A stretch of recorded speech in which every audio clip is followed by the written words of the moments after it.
up to speed, up to speed, up to speed. Live from the apocalypse, like a wet kiss from a dog, this is State of the Game. And I am the ambassador of the boogie. See my shoulder? Dano. And, you know, the Don Dada of the dungaree section of Burlington Coat Factory, Kay Diggy is with me. Yeah, man. Thank you for being here.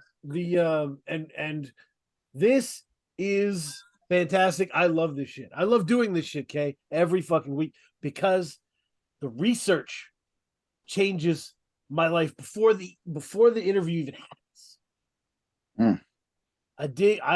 We have a guest today that has got a catalog,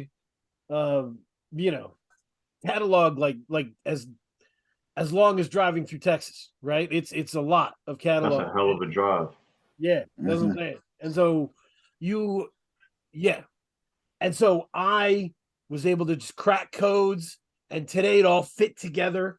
And I had my realization, but this is somebody who has built a name faster than most people you would think, right? It takes people a long time to get where he's gotten. And it's the work and the game planning that's done it. I'm so proud to have AJ Suede back for a second time as our guest. Thank you for being. Thank you. Thank you, bro. I do appreciate it. Yeah. I got, like you said, it was today, like I was just listening to Suede all week, just banging it. And today it all fit together, the puzzle fit, and we'll get to that. But I am very excited, and you had a 2023 so far that has been masterfully curated. I was a little confused at first, to get into it. Indica Music was the first project. It dropped in January, right? Yeah. Just a very different album from anything that happened in 2022. Yeah. Why was that album first? Why did that feel right? Well, so the thing with that one, even though it dropped in January, I might have started working on it in November. Mm-hmm. And I think that particular album reflects the atmosphere of the time that it was made. A lot of those beats are pretty slow. Yep. Pretty sparse. And I just feel like I smoke indica. That's my go-to. I grew up on the East Coast. We smoke a lot of sativa over there, a lot of sour, a lot of like head highs. So the first chance I got to get away from that, I really dived into smoking indicas, and I just felt like I needed to do something. I make music, you know what I mean? Like it's not always playing like that. I just keep doing it. So that was just a collection of songs I made during that time. And I also wanted to do something where it wasn't one producer. I got a lot of cool producers that I fuck with, but because I don't mix it up like that, there's a lot of chances where we don't get to do any work. Right. Because if I'm not self-producing something, I kind of stick to my people, at least at this point. Like me and Televangel got a proven formula, me and Dub got a proven formula because this ain't even the only joint we got, And so yeah, Indica Music, I really just wanted to let some other people shine and just more so give myself something to listen to. Really, I think that one was more for me and more for like the collaborators that was involved in it.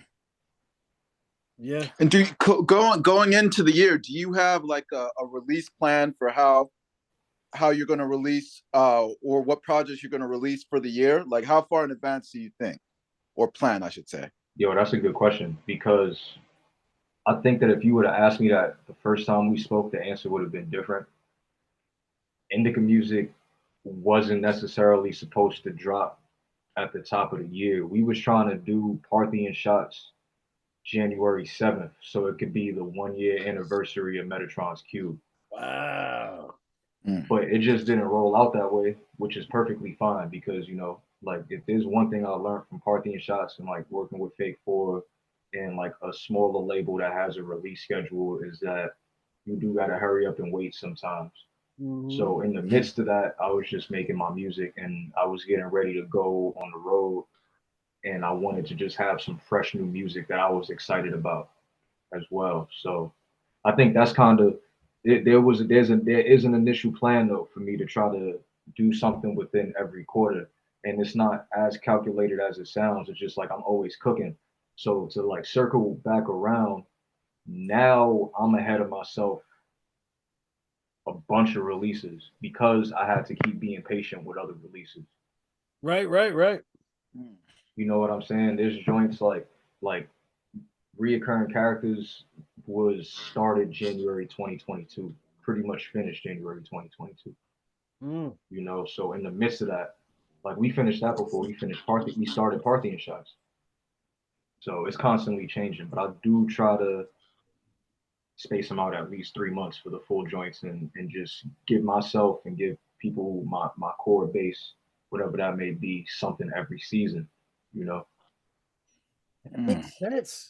That like K like when last time Suede was on, we kind of talked about the mathematics of the flow, and it's Sure. like you've understood the mathematics of the release stuff. Where like, all right, I'm waiting on that to come out, so I've got my own private stock. I'm going to put together some good stuff from my private stock, Exactly. feed my people, uh, and until the big thing comes out. Yeah. Exactly.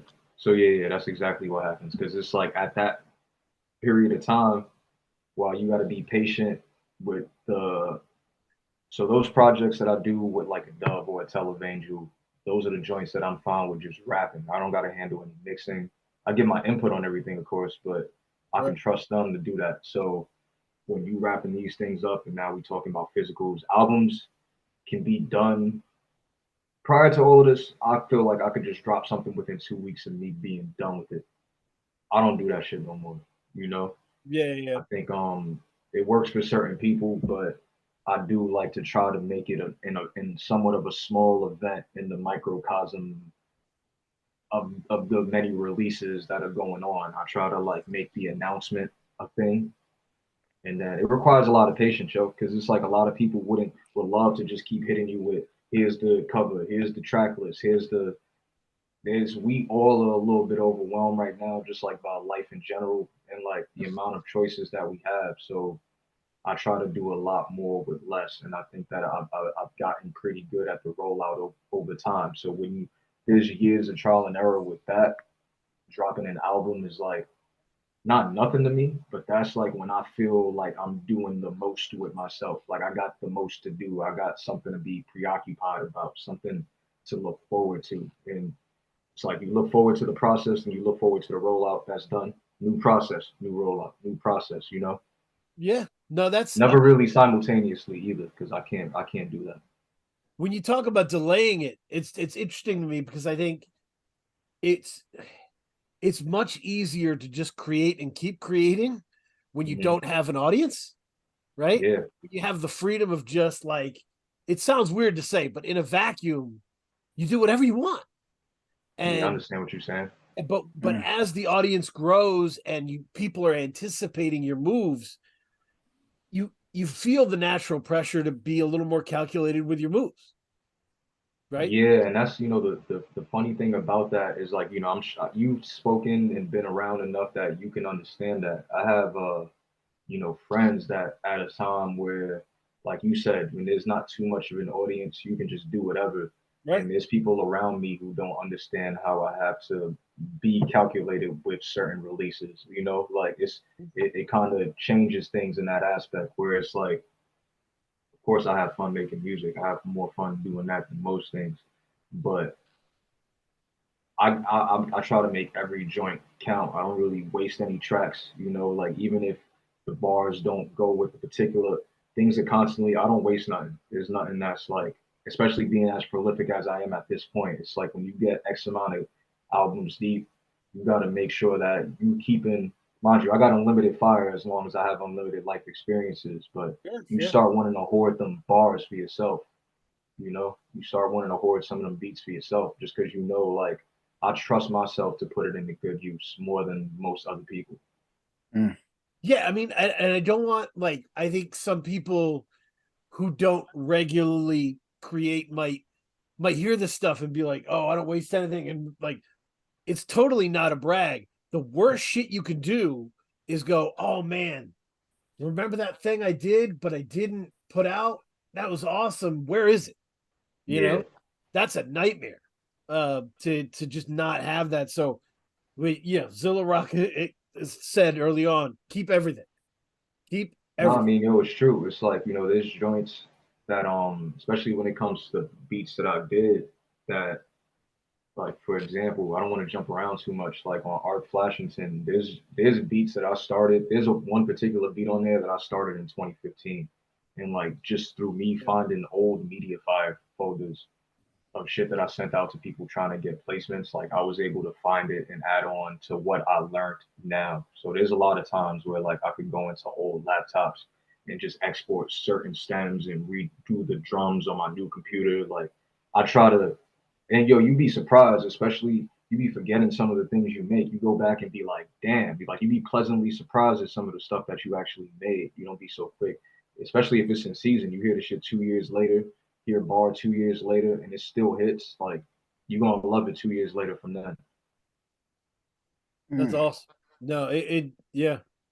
The so that you can think about it, okay? Think about all the different kinds of music Suede has made this year, right? Mhm. He starts the year with an album with a bunch of different producers, right? Christ Koopa, Blood Blixing, just all kinds of Right. really dope, I would say underrated producers who are really good. Yeah, they're Um, great. and goes right to Parthian Shots after that with Televangel, as Televangel is like burning hot. Um, Yeah, and that solo, and then you get Suede produced project, right? And you go back to mhm. you get the variety of everything within the year. It's kind of a difficult thing to do. Yeah. I mean, they were all made at so many. It's crazy because even those first three that you named Yeah, were made in 2022. No, 2023. Yeah, we're in 2023. They were made in Yeah. 2022. So it's like that's crazy. They still sound the real situation with that is Dove being just as prolific as I am. We're all like really busy with yeah. our other release schedules. So it's like we have this great album, but we're in no rush to like we know it's good, so we're in no real rush to make it jump the line. So we also wanted to make sure that when they did Decay, him and Sharif did Decay, it had a good enough period to rock uninterrupted, Mm, you know? Mm. So yeah, that's like you said, you start when you cook, you got that private stock. It's like you making beats. Next thing you know, you got 20 ROMs over 20 beats. And, Next thing you cut it in half, you got a joint. and how does the weight? Because it's interesting that you mentioning weight because when I compare to like, and I think we did this a lot in the last show. We compared a lot to how music is made today versus how it was made like back in the '90s, early Yeah, 2000s, and it almost felt like the early 2000s, late '90s was more like, you know, the artist would make an album, then it was released, they would move to the next project, and there well, wasn't they really would like they a would wait tour it time. too. That was like a necessity that they would have to Right. tour virtually every project. That was a necessity back then. oh yeah. Right. So what's it like? Because now they're like you said, and you're not the only artist that's mentioned like that wait time. Mhm. What is that wait time for an artist like? What is that? How does that like feel? Like how does your relationship to the project change? Does it like what is that like? What's that wait experience like for you? I try not to listen to them at all. Mm. Yeah. I try to stay away from them only because when it is time for it to finally drop. I got an analogy, right? So my mom back in the day taught a lot of kids with Asperger's syndrome. She had this one student. Her name was Leia. and she was like 5 years old. She was an accomplished painter. And when she was done with the paintings, her parents had to take it away from her or she would start ripping them up. Yeah. You know, so it's easy to go back. Mind you, this doesn't apply, but I think in any creative thing, it's easy for you to go back and start being, what if I change this Oh here? What God. if I, instead Yeah. of going with that gut feeling? So I think it's on us, all of us, Yeah. especially if you don't want to run out of like any type of inspiration, to in that wait time, like do something useful. Stay engaged in the process of creating. You know, whether you going to use those bars or whether you're going to use those beats or whether that beat is going to end up going to one of your homies, like stay still create here and there, but I think it's on you to like refuel in other aspects of life, because somebody like me is going to hyper focus on that project if I don't do something else. That's why it's easy for me to just keep making music. Like on one time I heard Madlib say, and I don't really think that this is 100% right, but he was like, you don't even really listen. You just on to the next project. Right. And it's like you could take, there's a little bit to be taken from that. You know, I love my shit enough that like I get to hear it a lot in the process of making it. I still listen to like I'll listen to at least one project a week in full from me. I got enough to do that. You know, and just go Yeah. back like, oh, I ain't heard this one in a while. Let me check this out. Damn, I was, but I think for a little while, like in the process of making it, like don't hyper fixate on it. Like if you know, stick with the gut feeling of it. Don't try to be mathematical about it. Just Mhm. remember how it was when you heard it, and then listen to Mm. it brand new when it drops. That's what Yeah. I try to do. Yeah. I would, and to add to that, I mean, about the tearing up the paintings, it's an incredible image because like a lot of great artists are also great critics of art. For Right? sure. Mhm.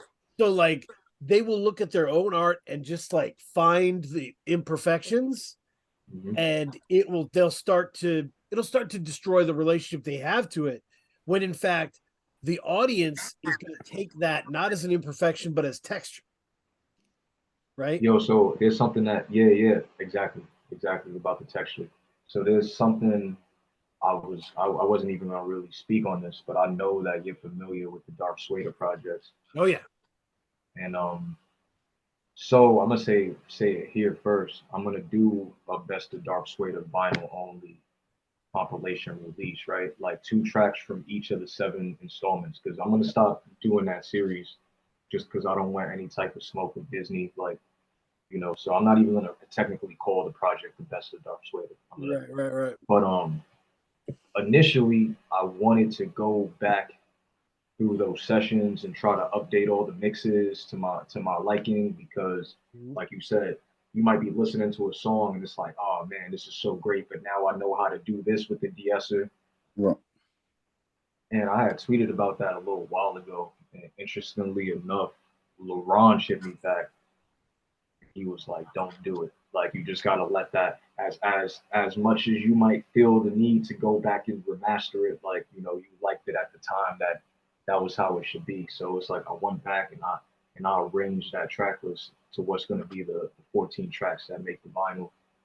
And Yeah. there's just various stages of mixing knowledge and textures, and I think that when you listen to it chronologically, you kind of just hear everything getting better together, from the beats to the rhymes to the mixing, you know? Right.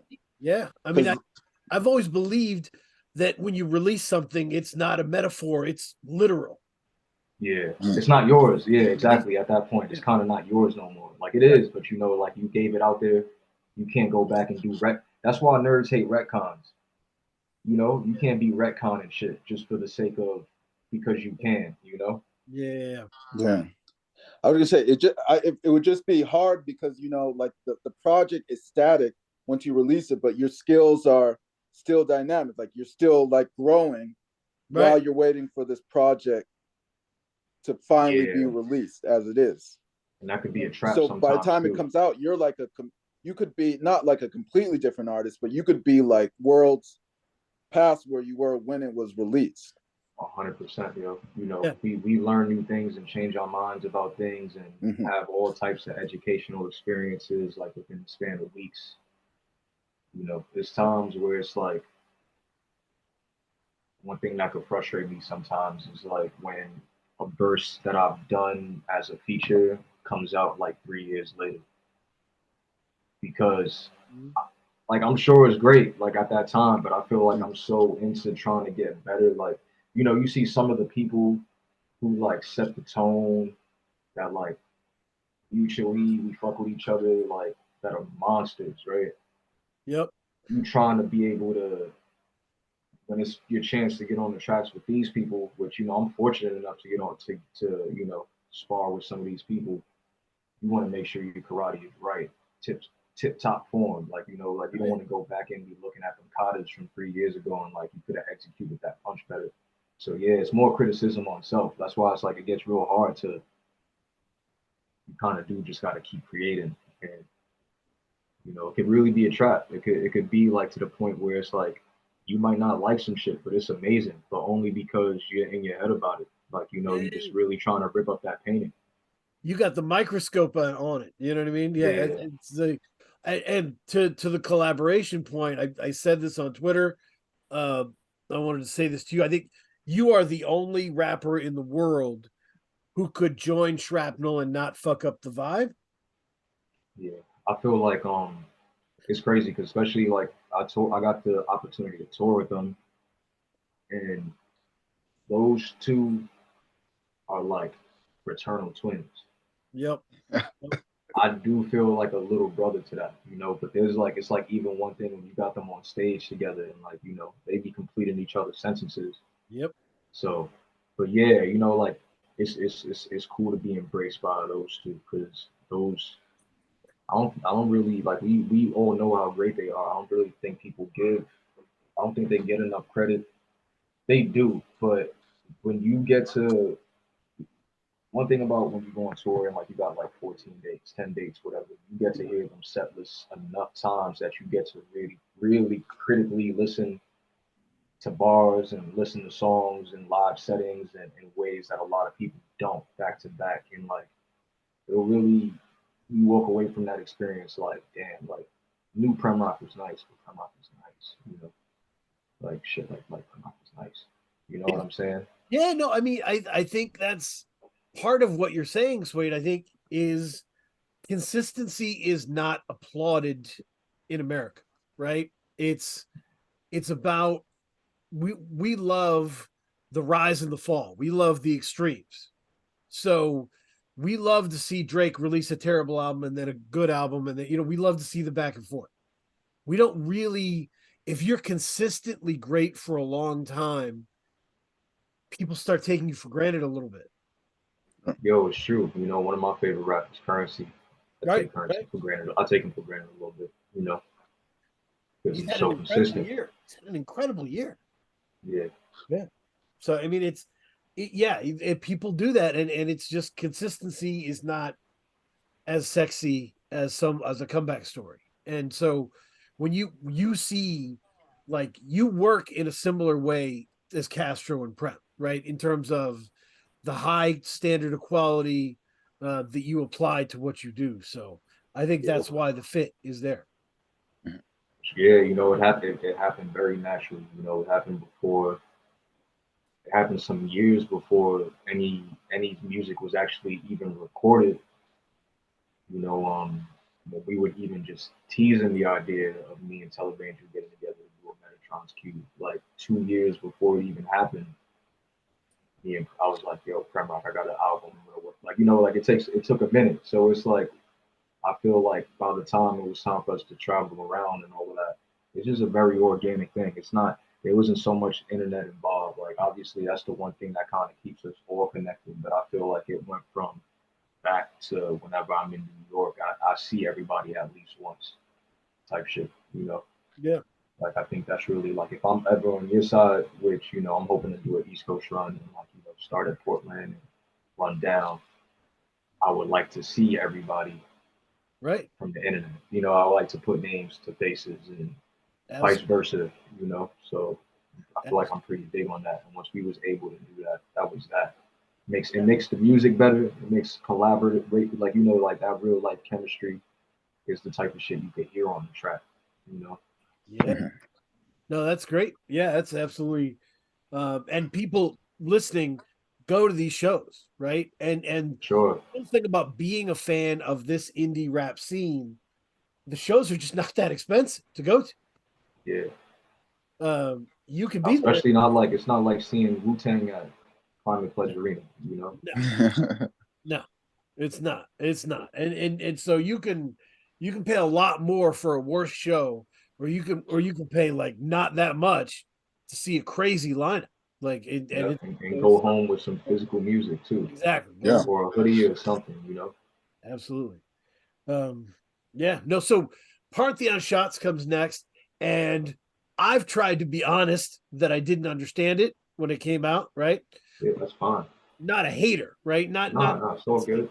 it was obvious that this was a well done thing, but the mixing was a new language to me. Uh, Oh, it let's hear about that. I've seen in the outline. I want to know how you felt. So let's get to that. it seemed like the opposite of play it in your car music. It was just not. Mhm. It has a muted feel. It had initially. I had to turn up the volume, and it just Televangel mixes things very uniquely, right? And Yeah. listening to more and more of it, I understood it better when I did the re-listening. What I this week, what I gave to myself was I just let go of all that and just listen to the songs. Do you hear every word clearly after you get it to that right volume? Um, yeah, hear it. Yeah, it's Yeah. just I am allowed So like so listen. let me Yeah, tell you my thought process for that. go for it. So one of my favorite record labels is 4AD Records. Mhm. I push more for the way that the final mix was. The first album, we have a song on the first album called 5 times 10. Yep. Yeah. I love that song. 5 times 10 is the vocal reference for a lot of tracks.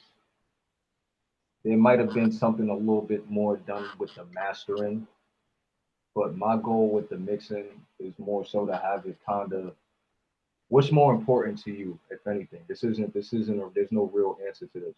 The vocal or the beat.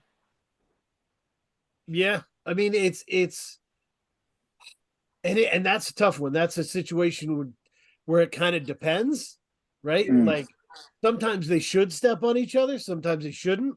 Like Mhm. Rock Marciano has mixes that have messed me up, right?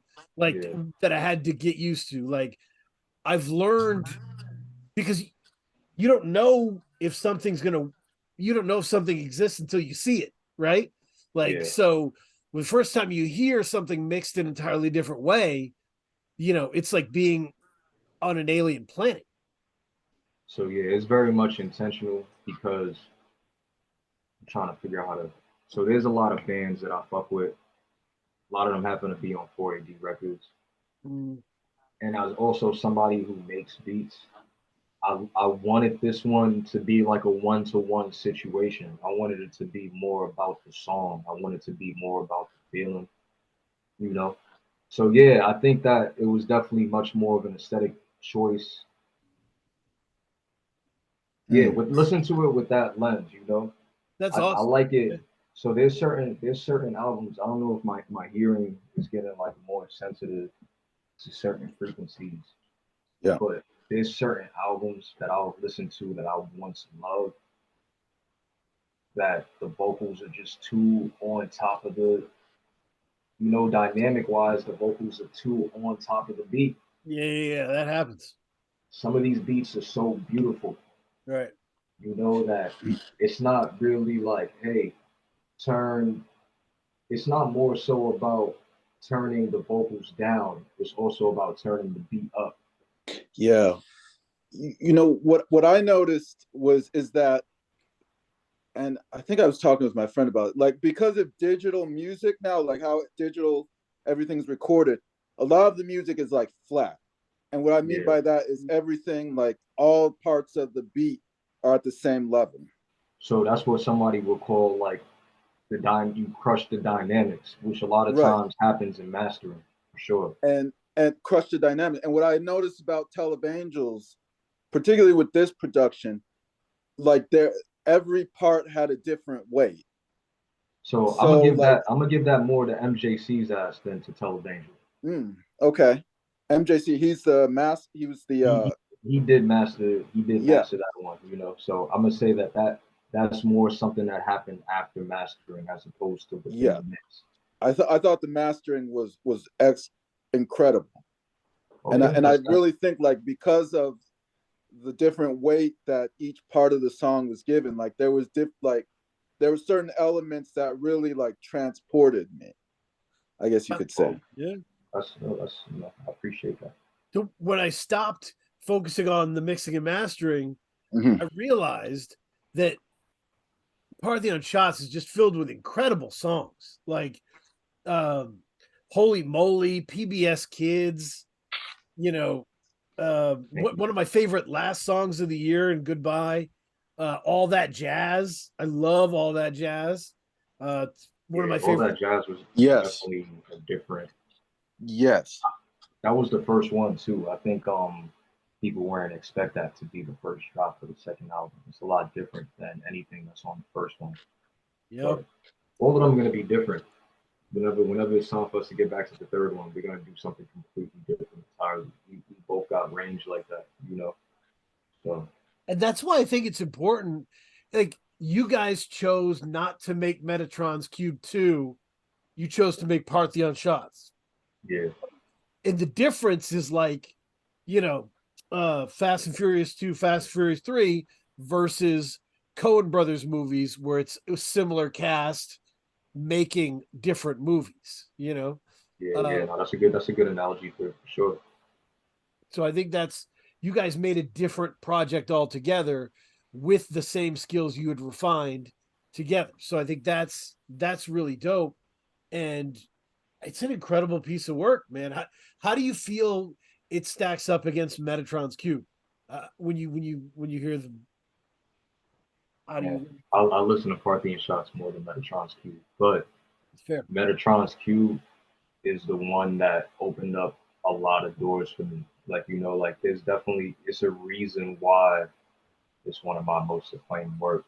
right? And I didn't, and you know, neither of us expected that. We were just doing our duty of being musicians that make music, you know, and that was our first, not our first overall collaboration, but like that was the first time it's important to get in the studio with people. Right. It's important when you do these full length joints that you go to the producer or have the producer go to wherever you at. And I think we couldn't have done anything at that level both times if we weren't there in person, you know. So I don't know what it was. I think overall, so prior to Metatron's Cube, Ian was more so focusing on ambient music, right? Rap wasn't necessarily his main joint at the time. He always got rap beats on deck, but I feel like that one was the one that kind of reaffirmed like this is what we need to be doing, you know. Yep. So when it was time for the second one, I think that there was just we didn't even really need to talk like that. Like mind you, like we were about the music. I Yep. go over there, we do, you know, you can count on me to do my thing, vice versa, you know. So I feel like it was not. I think that the first one was a lot of us was like we were trying to understand. Like obviously we're very aware of each other's music, but we were trying to understand the style in which we work. Everybody has a different way of doing things, right? Yep. And I think once we got acclimated to that, it was a I'm not gonna say an easier project to make. It flowed a lot more natural because we've been through it already. Yeah. Yeah. So I feel like it didn't require as much thinking on like the technical side. I just wanted to outdo my raps from last time. My main goal was to outdo my raps. And I think that Ian, you know, like any producer, you want to keep making the best potential possible beat that you can. So there's a lot more complex rhyme scheme. There's a lot more complex and like more minimal, but kind of more complex abstract beats. Whereas Right. Metatron's Cube is a lot cloudier, a little bit more synths. I think there's a little bit more soul in this one. You Yeah. know? Yeah. The first one's probably cohesive in a way Mhm. the second one isn't because of that, like you said, the transitional sameness of the sounds. But Yeah. Parthian Shots has moments, has more moments in a way. Where like, you know, I just remember how sad Lounge is, you know. It's a very Yeah. emotionally sad song, and then like to have just terrible like uh gritty screw face stuff. And I remember like how quiet Esquire is on PBS Kids. uh you know, holy moly, like there's so many cool moments on this. It's a Parthian Shots is more of a roller coaster ride. It was hard to sequence that album. Yeah, I You believe know, it. I mean, at least in comparison to the first one, it was a lot more difficult to sequence it. Also, it was 16 tracks, which it's the same runtime, even though it's 16 tracks. You know? So there is some times where it's like Metatron's Cube has a lot of situations where it'll go from rap song to like an instrumental interlude. A lot of 3 minute songs on that joint. Yeah. Whereas I got a lot more 2 minute songs on this one. There's a lot more joints that are to the point, like lava, like a lounge, shit like that. I love that. And Fish and St. Portland is 16 minutes. Sorry, 16 tracks, 40 minutes as well. I Yeah. love that Televangel has become the like 16 songs, 40-minute time frame person to be like, it doesn't Well, have you know, to, I think doesn't it's have to well, be. I don't even mean to cut you off, but I think it's only that will happen with us who were there. Like, you know, Incorruptible Saints, great project, but it's a lot shorter Yep. because Sleep wasn't there. You know, even though we trying to nudge him to come up to the Northwest because, you know, throughout this thing he started to make connections up here. Yeah. And it's like we got our own thing going over here. You Yep. know, as far as like I'm fortunate enough that I get the dual citizenship, that I get to take that shit over there and vice versa. You know, like I'm the Yep. only Yep. one that gets to do that. But when you talk about like our little niche and community of what we got going on, you're gonna talk about the Northwest shit. It's gonna start with me and Televangel, right? And then Right. you're gonna get to our Portland homies like Old Great God and on the Seattle side. Not in my head, I call it Blue Sky Black Death Extended Universe Yeah. because Yeah. it goes on even before me. It's like the way that we even know each other. There's other people involved, that get connected to dudes like Nacho and So Right. I think that's one of them joints. So my bad to ramble, but the 16 track thing, I think that's more of we there, we there. We working on the music, and it's like initially, like I was saying, you don't want shit to get wasted. Sometimes you do make 16 to cut it down to 12. I'm a killer like that. Like I might have 16 joints. Not saying that they're not gonna find their way someplace else but I'm quick to be like, we're gonna cut these, Mm. you know. Televangel's not. And I learned that from him in Metatron's Cube because there's joints I wanted to cut off there that ended up being people's favorite songs. Yep. So the only reason that this joint got to 16 because I was ready to be like, nah, people are gonna see 16 in 2023. Right. That's a daunting task to certain people. You don't want them to quit before they start, but I trusted him with that, and that might be the longest length project that I have in the whole entire discography. Yeah. No, that's you got to trust him, and that's I'm glad you did. It came Yeah, out beautifully. My favorite album that you've released this year is Arc Flashington. listen, bro, I'm gonna keep it. Shout outs to all the great producers I work with, but that's my favorite too. And I've been quiet. I've been nice and quiet. People are like, Yeah, I like the Dove. The Dove is great, or I like Parthian Shots, and I'll just quietly be like, I got Flashington. That's my shit. but because there's something different about when you build the whole joint from scratch. Yeah, Like yeah. it's like that's like the whole unfiltered. That's it. That's your recipe, Yeah, that's your recipe. And it's sonically, it's so thick.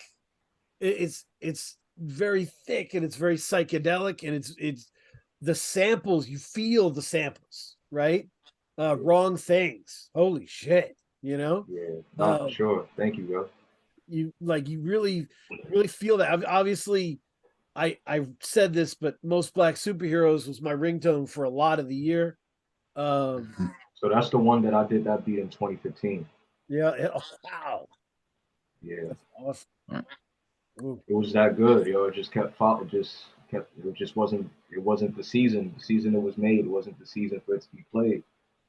You know? It's yeah. That's such a front to back. But you're right. You've grown as a producer, right? Producer Suede Yeah. has grown and gotten better. And so I still you used to just produce all your own stuff, like Yeah. 6 tracks each time, boom, put it out. And Arc Flashington feels like, the developed version of that artist. Yeah, so for sure. So I think that the Dark Suede tapes were the beginning of it, right? It started off as me looking for very obscure loops and trying to do kind of like the Rock Marcy situation, but in more of a darker, but more psychedelic kind of way, right? That was like the New Yorkers' interpretation of that in the Northwest with that type of atmosphere. But then once I got my MPC, that was that. That started around Dark Suede 5. I think that that's when I started really trying to. I mean, I always wanted to be like I always wanted to be a producer first. I say that a lot, but I think that that's when I started really thinking I was on to something. And Avada Kedavra was the fully fleshed version of that until Art Flashington came around. I got to do at least one of those a year, Yeah. just for that reason. It's like, what I'm saying? It's every joint is supposed to be like the culmination of everything before it. That's a good point. Yeah. Good point. Kay, what did you think of reoccurring characters? Reoccurring. I'm sorry. That was the Steel Tip Dove. That's the last one. Yeah. Yes, yeah. I mean, I liked all of the projects, and I really thought what I did notice with all of them was that they had really strong finishes. Yeah. Yeah. That's a Yeah, great. like a lot of people, a lot of artists, like they start out, like they want to start their album, like with a lot of like very strongly. But I finished like for all of the projects, I thought that it took me a little while to get into them. Yeah. And like I think by midpoint, like I like there was like a song near the midpoint where like things started to click.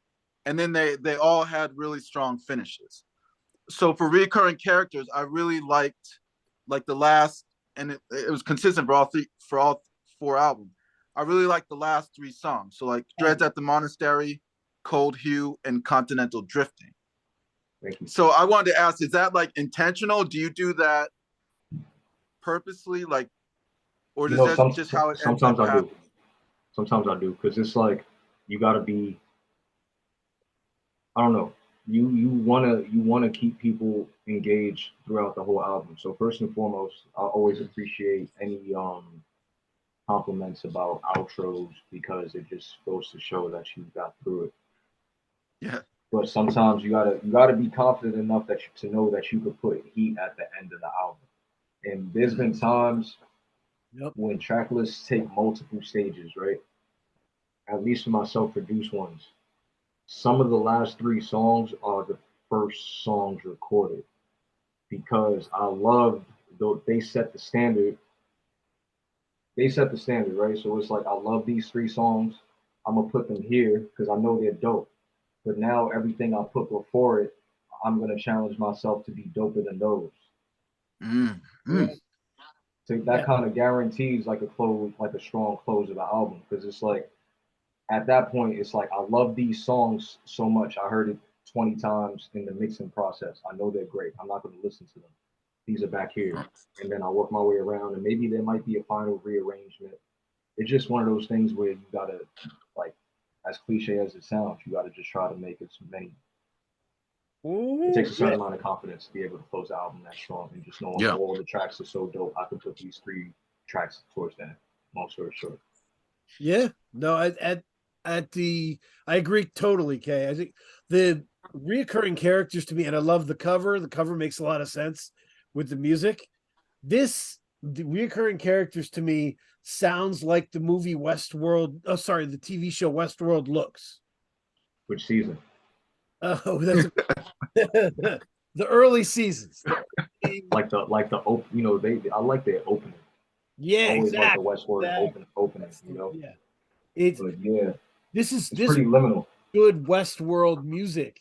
If you listen to the instrumentals and just think about Westworld, I think they're very steely and metallic, uh, and Oh, you it's talking about the labs under the park? yeah, exactly. I'm Yeah, talking about yeah, I can see that. And I had a question because I wanted to, because I was wondering is this about the last album. When you go into creating a project, do you have I guess like overarching themes that you're trying to touch, or is it more like a spontaneous, like you create a song and then you kind of see where it takes you from there? I think they're more like time capsules. Mm-hmm. You know, I would like to do things with more overarching themes, like intentionally. You know, I would like to sit down and do something like that one day. I think whatever themes make their way into the music just comes from everyday life, and I just kind of think I stay with so much material just because I document the time, I document my mind state at the time. But with that, the more the discography goes, I try not to make any references to specific times. I don't really like doing current events. I don't like doing nothing of that. I don't want to specific. I don't want to, at least in this part, I don't want to date it for other people. You know, like I could hear an older project and know exactly what I was doing at the time every single time I hear it. But I want it to for the listener consciously now. I want it for the listener to just like me personally, I can't speak for everybody. I think me and a lot of people who are cut from the cloth I'm cut from want to make timeless music. You want whatever you do, even with whenever you know the free music empire, you want these things to live. You want like even like print media or like you know even people who are really trying to document the DVD era of rap. Like you want to make things so good that they live forever and that they're in season anytime. So that's something that I try to do with that. If that answers the question, I don't know if I wandered off a little bit. No, I mean, Oh, okay. you remember like when you discover a new artist, you're going through their discography, and then Yeah, that's what it's about, man. That's you like hit their even when you worst digging for album, samples. and it's like a road bump in the road. You're like, oh my god, oh no, that was terrible. Like you don't want to have that. You don't want to have big nasty speed bumps in your discography. You want people to be able to just ride through it. You And know, I think the way for that is really just to be making what you like. You know, just really focus on yourself. Like obviously you want to take things into consideration, you know, but I think you got to really lean on your taste, mm, mm. especially if you want to cut through some of this noise, right? It's like it's easy. I'm thankful for like the crop of artists that I fuck with because they're all so different from each other, right? When Griselda made their big splash, there was an infinite number of Griselda clones. Yeah. Still is, right? So Yep. keep it filthy. I'd get pretty burnt out on some of those dudes because I could always just go straight to the source, Right. right? So everybody I fuck with gotta be the source of what they're doing. You know, like you don't want to get. I can't go to no. I'm not gonna go to no Curly Castro copycat. You go to the source. You know, and to Yeah. do that, you gotta be as original as you can with that. So Yeah. does that answer that? I can't No, tell. because that kind of rings true. Because that's what Dano and I we say that all the time. Like, what can I get from you that I can't get from anywhere else? Yeah, especially in this game, it's the same with Right. streetwear, clothing, sneaker. You know, like it's not. I don't think it should be something that's so calculated and intentional. But I think the best way to do that is to just lean on like your influences, your eccentricities, Mm-hmm. and your tastes, and it'll happen naturally. All the fly shit that makes you you, when poured into whatever medium of creativity you choose for yourself, will get you that result. You know, people will sit here and try to come up with a formula on how to be different when like you already got the cheat code, you know? Yeah. No, you said it perfectly. You have to be the source, right? And so I, uh, I guess I am the source of overthinking things. So I have my own theory, my AJ Suede theory. Bring it on. Till we got through the discography. Is everybody interested? Or Yeah, let's go for it. Let's do it. All right. So I was thinking about Eminem in comparison to you. A lot of rappers, Eminem was my example, use their music to channel anger, right? As direct kind of rage therapy, right? Your music is therapeutic in a different way. You use your music to organize your thoughts. Good observation. Your music can sometimes be about what you want to eat, having money for therapy, distancing yourself from people with toxic behavior. You like, and sometimes they're sad thoughts, right? Sometimes it's wistful, but like you're organizing your life within the music. It's like you're sitting down and making a list of what you need to do. Yeah, I could see that. You know, I could definitely see that. It's like I think that goes into the whole when I was saying it being like a time capsule. I just got unlimited material because I got unlimited thoughts. You know. Yeah, and I think Yeah, when I listened to it, I was like, "Holy shit!" AJ Suede loves control the way I do. I'm definitely you know, like an agent of order for sure. I would Not law and order. You feel me? But I definitely am like an agent of order as opposed to like an agent of chaos. Some of my best friends are agents of chaos, though. That's why, you know. 100%. Like you think somebody like Lungs or Lone Sword, who's just like, Oh, their shit is chaotic. right? Yeah, Yeah, they're fire though. I fuck with them, but their shit is yeah, definitely amazing. chaotic. But like it's the opposite side of the force, right? Like Yeah. you are, yeah, and I would This much what my rapper be saying, like real purple lightsaber shit. right. I would much rather fail with control than succeed without it. To be honest, Yeah. um, you know, if I fail with control, that means I can pick myself up, learn from it, and do a better thing next time. Yo, that's how And we what get does to that these control positions. look like in your music? Mm, Well, you know, actually, it's cool that you bring that up because I think that when it's time to do projects with the one producer, there's a level of control that I have to relinquish. And with trust, I'm fine with that. But that's why, in order to keep that balance, I got to do it on Flashington, you know. But I think as far as the process is concerned, these last 2 years, which in the long amount of 10 plus years I've been doing this, I gotten the best results from not constantly trying to be in control. mm. There was I think these last 2 years were great exercises in, you know, just in due time. Like you know what I'm saying? It's like I have learned a lot to like fall back on that a little bit and let things be. Like you just hold up your end of you do what you do. Sometimes you can't, yo. It's like you be super frustrated just trying to control everything. You just can't Yeah, do it, you know. yeah, So yeah. You don't want to open a sandwich shop next to a bunch of sandwich shops, right? You want or like a spike store. to, you want to hit it with something different, and I think you've consistently done that. This has been an incredible year of output, where you've worked. Well, you know, we got one more. We got one more. Shit, I don't know if I should say it yet. It's a collab album though. It's one that we've been talking about, me and another rapper. But I want to wait till somebody else vocalizes it. But we got it on the calendar, and you know, we On should the get into it calendar. this year. Hey, and there's the cool thing is there's a lot of options as to who that could be with, right? Yeah, yeah. I Collab. mean, we vocalized it for sure. So you know, any outside of the obvious one that you know, is there anybody else that you're thinking of that might be a good one down the Oh, line? no, I hear you. No, that's a good point. So yeah, No, I'm wondering. I'm saying, is there anybody Yes. aside no, from the obvious? I would say like Sleep has had discussions of having albums with everybody, right? Like he's Yeah. awesome. So Same with Def C.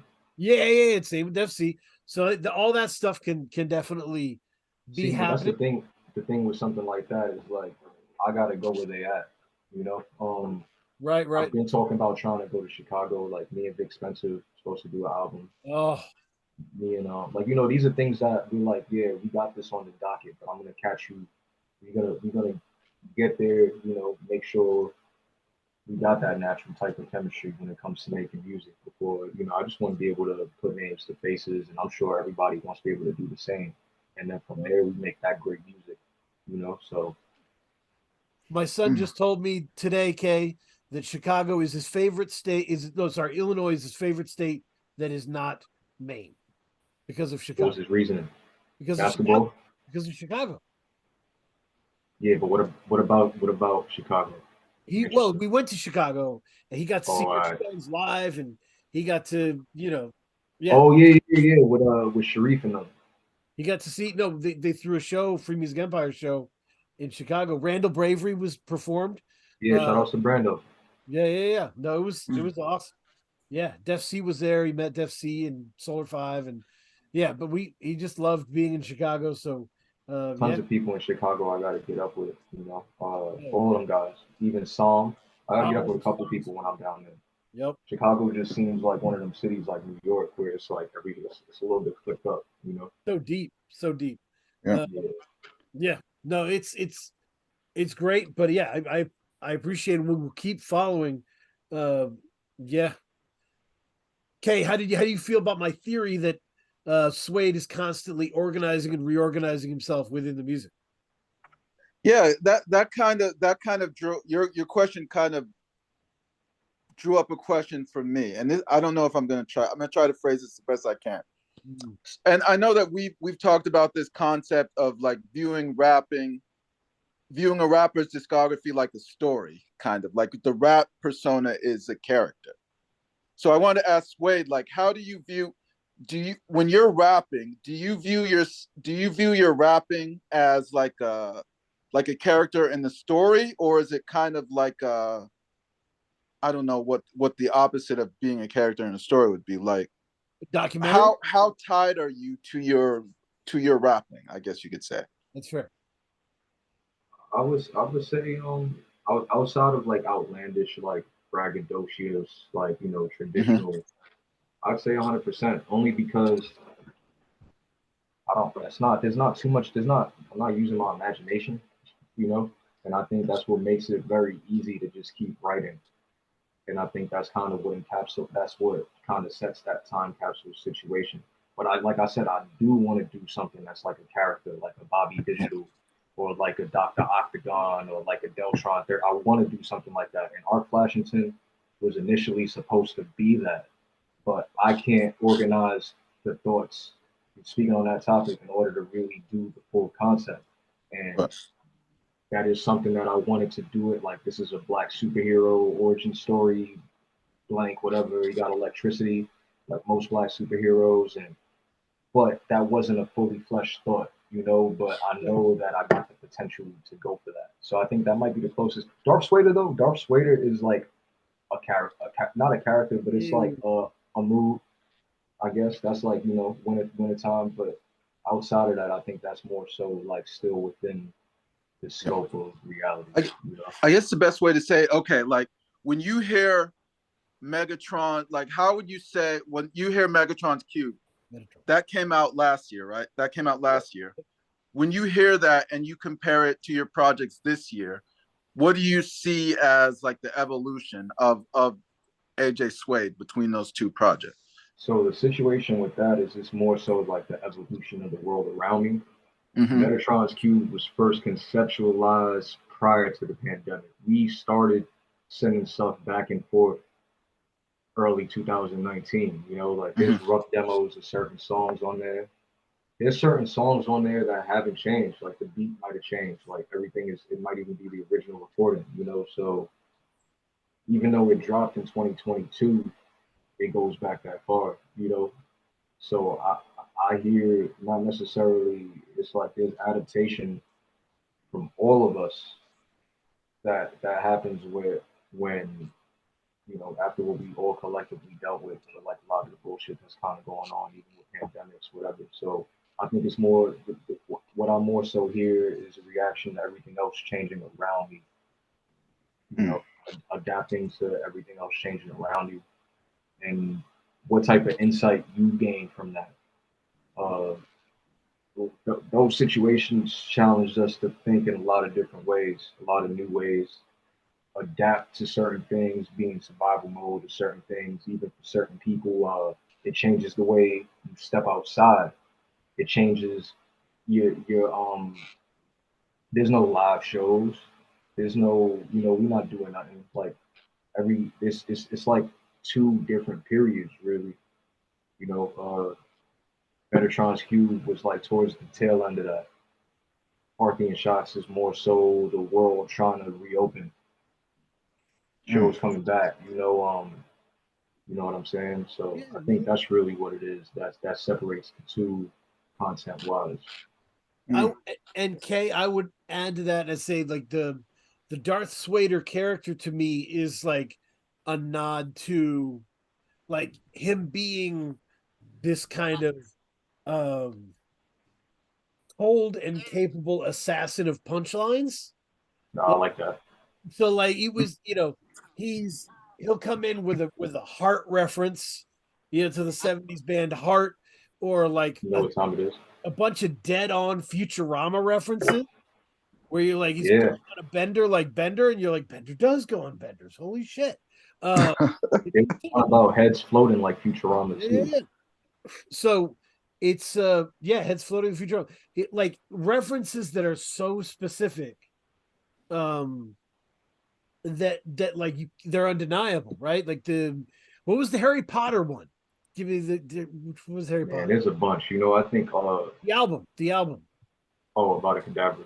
Oh yeah, yeah, yeah. Avada Kedavra. Like when I have that sweatshirt, and when I first was wearing it, Yeah. and my wife was like, "Who is you?" Let's say it's AJ Suede. The album. That's the title of the album. She was like, "That's good. Like Oh yeah, that's a that's cool. smart reference." Like because she's a Harry Potter person, so the references are so all over the But world. the crazy thing with that too is that within it, I also learned where the word comes from, and it's Aramaic, and that gave it a whole other layer. So like initially it did start off with that, and then I started trying to lead more towards like the Aramaic wording of it, which is, if I'm right, it means, my bad, it's been a minute and I'm smoking a bunch of tree. You know, let the thing be destroyed. Wow, that's So that's the thing. Even with like a book series like that, is that as somebody who watches things and like consumes media that has like lore, fantasy, sci-fi, how many times can these movies keep making up words? How many ways can you rearrange the English language to come up with a new species of alien for your new sci-fi TV show? yeah. So I think the cool thing with something like Avada Kedavra is that it also borrows from real life. So it gives it kind of more of an allegorical reference, to like the nerds, but also like on a more, without trying to sound like I'm patting myself on the back about it, but it kind of reaches two different crowds, two It different. grounds it. It grounds it. It Yeah, gives it deep root, and I think the yeah. So the Darth Swader thing is kind of what hits people when they first listen, right? They're like, "Holy shit, that joke was insane." I think the That thing with that reference. one though is also Seattle seasonal depression, which isn't really something that I don't really think I get affected by the way that natives do with their lack of vitamin D and sun. Right. But that was around the time that was conceptualized. So I don't think there's always time for it. That series has taken a lot of ups and downs because it first didn't even start off as being fully self-produced by me. I was moving from rapping on more rolling hats, 808s type of rap, and I got tired of that, and I wanted to have Dark Sway to be the separate thing to usher in this sound. And it wasn't until that I started actually getting some type of accolades, and it just was natural that it's taken many different stages, you know. So I feel like there's not really a concrete answer about that. At one time, it started off trying to be one thing, and then became something else over time. You know. 100%. I would just say that this time, while I was doing this research and listening to you, I got past the punchlines and I was hearing all the cool personal asides that are like that feel like notes to yourself that are in your music.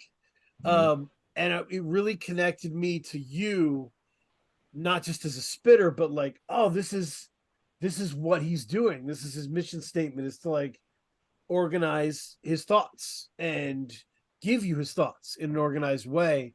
And so this is really interesting music, and it's great. Um, and I gained so much from just listening to prepare for this. Man, So, thank you. yeah, Mhm. I appreciate that. Kay, do you have anything else, or should we go to recommendation corner? No, let's go to recommendation corner. Um, I am very excited. The Kay, I'm going to be on a release this Friday. Hmm. Uh, a Sleep Sinatra mixtape. Yeah, I seen that. You spitting? No, no, no, no, It's his no, rap debut. Yeah. Yep, yep. no. The Yeah, I'm sure you could do some ad libs. I'm sure your ad lib game is probably crazy. No, that's like it's spoken word stuff. Mhm. You know, it's yeah. I've been what I've been doing, Suede, is hitting people with you know, like weird little spoken word interludes, um, and just saying, hey, here this is. I respect what you do. Use it if you want. You know, Mhm. uh, and I've had some really good luck with it. PTG 2, which by the way, PTG 1 was awesome. It's a really good mixtape series. And this one's awesome. Def C's on it, blood blitzing beats, killer stuff.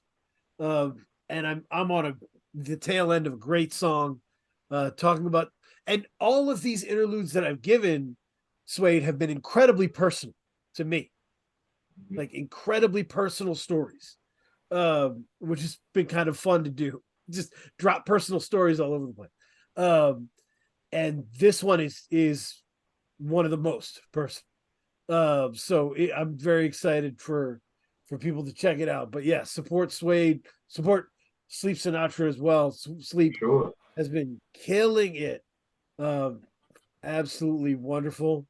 Um, I've been really deep in Nacho Picasso stuff, as we were talking earlier.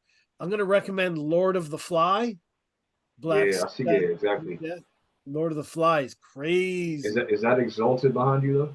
Yeah, it's Exalted. Yeah, and Yeah, by the way, shout out to Milk, who was like, "You need to hear Exalted." yeah, So yeah. I Yo, if you appreciate. really wanna, if you fuck with Nacho and you really wanna dive into some humorous Seattle shit, I got this one homie. Well, it's a mutual homie of me and Nacho who's locked up right now, attempted murder. His name is Dizzy Slick, and Dizzy Slick is one of the best rappers ever. And him and Nacho have a lot of like they're like two sides of the same coin. You might hear some similarities in word pronunciations, but that's more of a Mac Dre influence thing. But Dizzy Slick, Dizzy Slick, and you know you'll be back home one of these days. But yeah, Oh, so Dizzi. yeah, Dizzy Slick, Oh yeah, especially if you would enjoy that. Trust me, if you enjoying Lord of the Fly and Exalted, free Dizzy Slick mixtape. yeah. I see. There's a free Dizzy Slick from 2015. I Yeah, will add this on. Yeah, yeah, yeah. I'm always into that. I've got some knucklehead energy within me that seeks to come out. So listen, yo, that's definitely gonna scratch your itch. You might end up, Mhm. moving some hoes too. Who knows? I love it. I love it. So I'm gonna go. The other one, by the way, is I'm gonna recommend. So I got two. I'm gonna go with my third, Jungle Pussy JP3. This is new. No, no. I'm just Okay. going because of how Jungle Pussy's so great on the We Buy Diabetic test strips. I've Yeah, just been going back into the Jungle Pussy stuff, and 4 has been my favorite. I love 4, but 3 is just bars. Like she's just going yo, on. I'll tap in. She's been crazy. Yeah, she's bars, and it's. I when I saw Shrapnel live, I went up to Castro and said, "When are we getting this Jungle Pussy Backwoods album? That's what we need." Um, Oh, I could see that shit happening. oh, that would work. Yeah, that would. Yep. I would love to just see the fans react because it's so indie rap is such a male thing that her just it would be awesome. It would be awesome. But you know how it is, like women from New York that rap are able to match that energy always, like since like the dawn of time, you know. Yeah, that's And real. Jungle Pussy definitely does that. Like she got that type of she gets on tracks and she hold this. It'll be an easy thing for the casual backwoods fan to digest. I'm just imagining like Jungle Pussy over like Messiah Music and August Fanon. Like that would be crazy. That'd be so good. Child Um, actor. yeah, child actor. Oh man, yeah, yeah. This should happen, people.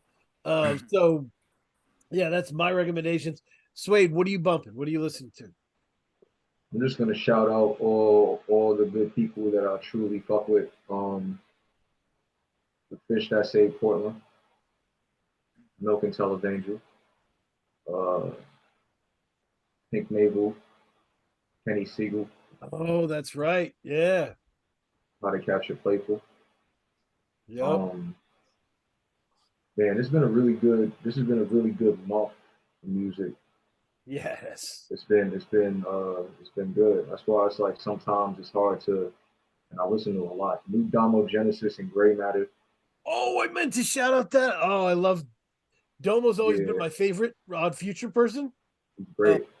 and I mean, I loved Red Corolla from earlier in the year. Okay, so I missed that one. Oh, Is I that the love evidence?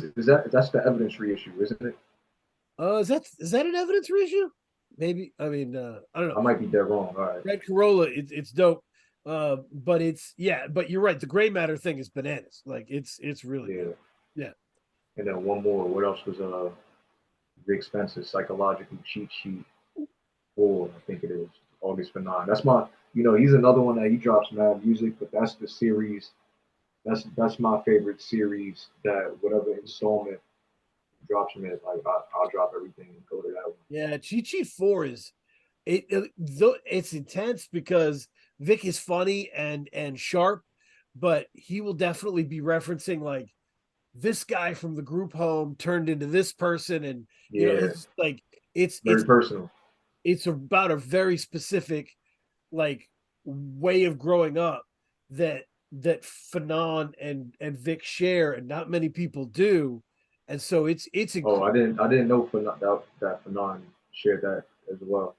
They share like a lot of shared experiences. When Vic was on, he said like we connected on that. Like Okay. so I think they've been through similar experiences in that set. And so that's why this is their like that is their series to talk about this, you know? Mhm. And it makes it totally unique, as you said. Like no one can give you a psychological cheat sheet except for Vic and Fanon. Like, yeah. Yeah, and that's the thing about prolific musicians is like we were talking about this in the car when we was in the Bay. Me and Castro was talking about this, Yep. and he goes straight for the Sonny Jim ones. That's the thing. We try like all these people who make it's a lot of music instead of people trying to focus on it being like, oh, that's a lot of music. If there's series, just you got your series, you got your, you don't gotta. It'll still be there. It's not Yeah, gonna expire. you got to think of yourself like an ice cream shop, right? You're like the AJ Suede ice cream shop, and I'm walking Shout in. outs to Master P. I'm like, give me that Flashington, give me that Flashington. Like I'm like, Yeah, so it's everybody's got their own flavors that they like. Spencer for Hire is great, great one to pick. So but yeah, I'm with you. A cheat sheet for me. So Mm. good deal, good deal. The K, what are you listening to? The only recent thing I've been listening to, I've listened to Sampa's new album, oh, I Ooh. gotta check that out. which Where he dropped that on what? Warp, Hyperdub, one one of them UK labels, Warp maybe. Yeah, I don't know the label, but Yeah, it's really like in It's terms of like these times right now are very chaotic and high strung. That really like chill, relaxing album for me. cool. Yeah, I'm gonna check that out because I need to, especially since I've been back from overseas. I've been trying to like take myself out of the genre every once in a while. Yeah. Like it's so easy because it's like I'm such a fan, but I do need something like a softer album to break the monotony of Hmm. my usual. So I'll see what's up with that. Yeah. the one thing texture wise on the Sampha that I struggle with, Kay. Like a lot of times, soul R&B singers will like hit a high note at a meaningful part of the song, go back to the way it is. Right. Sampha's always hitting high notes, going back down and hitting high notes. It's like a lot of high notes. So these are 5-minute songs. I'm just like, whew, it's a lot we're doing here. Well, we got the 5 minute songs in 2023. The Brave Man. They're Yeah, great though. Ooh. 5-minute songs hitting high notes 7 or 8 times in them. It's a lot. It's a Yeah, lot. I'm gonna check it out. It's a lot of work, and it's a really pretty album. Like there's a lot Yes. of sounds, there's a lot of different textures. So I applaud him. It's great. It's great. We're lucky to have this and do this, Kay.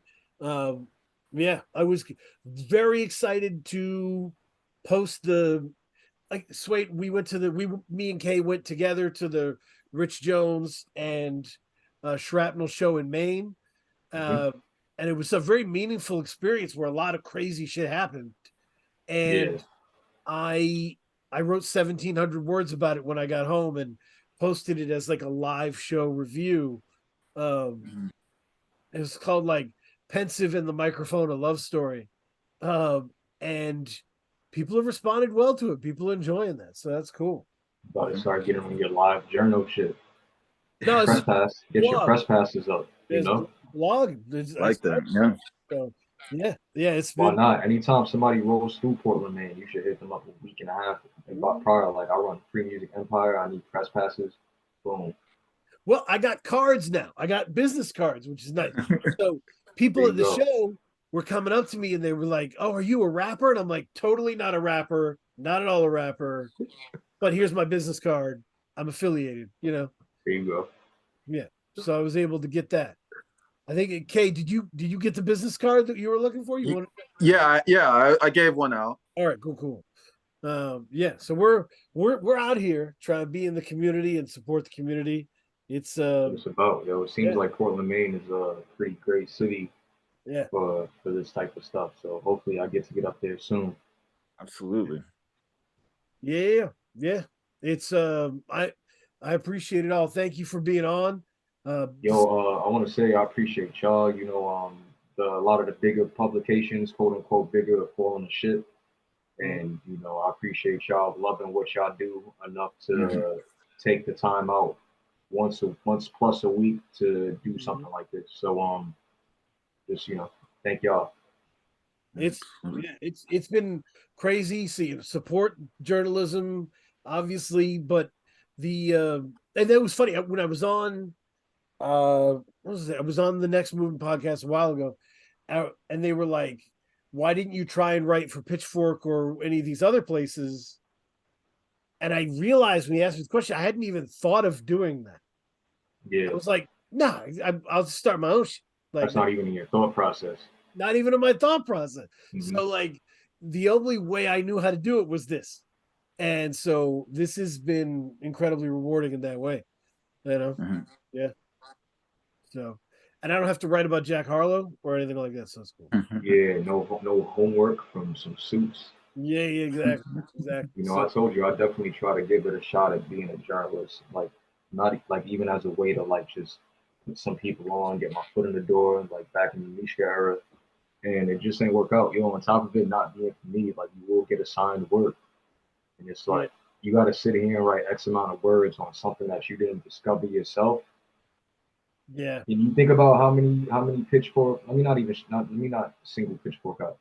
Think about how many blogs where the staff writers are just getting assigned work, right? And it's like they have to post this. They don't even really care about it, And you it's know? and the crazy part when the other part happens, like I know like when a writer who works for one of those major publications does really hard work to sneak in an album that's off the beaten path, It'll get vetoed sometimes too.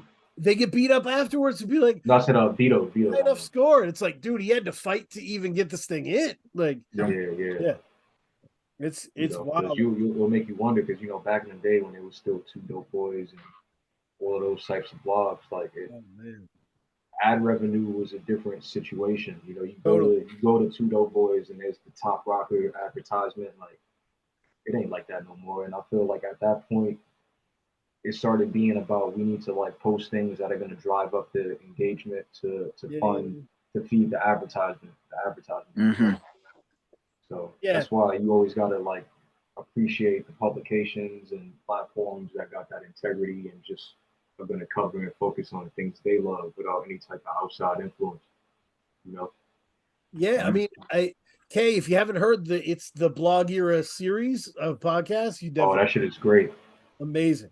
I was listening to that week to week like it was Game of Thrones.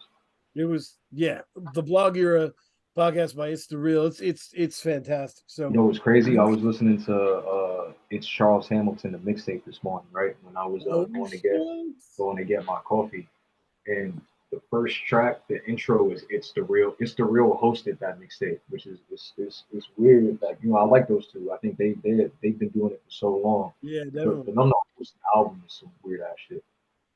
Go back and check it out if you ever get the chance. It's Mhm. Charles Hamilton.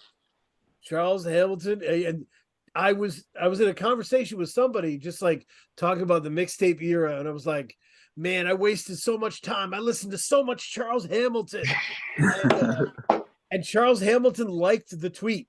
He was not Yeah, tagged on the tweet. He's just everywhere. Apparently, I don't know. He's just yeah. No, it's crazy. I definitely hit him up one day, and I was trying to get him on some shit, and he was telling me like I don't have a microphone, so I can send you something, but it's gonna be I don't know. I don't want to air him out, but I was trying to get him on some shit, and it just didn't pan out, and it was just for a reason other than some shit that you could fix. I don't know. Shout he's out to Charles Hamilton because I like you spent a lot of time, especially 08 Hamiltonization process. There's yep, like yep. 20 mixtapes to digest it, you know. Yeah, no, that was a talent for real, and yeah, it was something you had to be there. But no, also Fish That Say Portland, $3 Pistol is releasing the vinyl and hoodies. Nice. So hit that up when Bandcamp Friday comes around or whatever. Get the Fish That Save Portland, buy a Televangel T-shirt. Support these cats, man. Man. Um, Buy physical music from all your favorites. all your favorites. You Mhm. know, build up your collection. I would if I didn't have to pick up my whole laptop, I'll show off all the good vinyls I got from the artists themselves. You know, Yep. joints I got like my high bias, Elucid I got that from Elucid. You know Suede, what I'm saying? you know who made this beanie that I'm wearing? Nah. Oh, Grape God. Oh, yo, Great God is I can see he's on some whole other shit. If I fuck with Great God because when I met him, I was like, yo, you got a job? And he was like, nah, I do this. Like he's Yeah, constantly looking for new ways to hustle. And like once he got what he does with the embroidery machines and with the paintings, like I got a ton of respect for him. ton of respect. And, Aside and from also being a good dude. great, yeah, and a fun, interesting artist who's always experimenting and doing stuff. But the thing with him that's gonna always like set him aside from the rest of us is that he listens to strictly Bay Area rap. Yeah. Strictly, and like you could hear that, and that's not. I don't think where I'm at. I have such an appreciation for Bay Area rap that I have an appreciation for Great God. So it's going to be interesting when the legend of Great God grows to see how more people react to him. Absolutely. Because it's very funky. It's not for everybody. I'd say. Absolutely. We got to get E40 on a Grape God. album. Yo, I mean, I'm sure he loved that, but it's like even when I was driving around with him, he was playing joints like I thought I was it. There's all types like Bay Area artists don't have to leave their area. Right, There's so right. many legends from the Bay that are legends in the Bay. Like they have that independent hustle down pat. Like we never even heard of going platinum out the trunk of their car in Yep. Oakland. You know, The Thizzler All Stars, you know? it is what it is. Yeah. So I will thank you, Kay, for doing this with me. And we will keep rocking.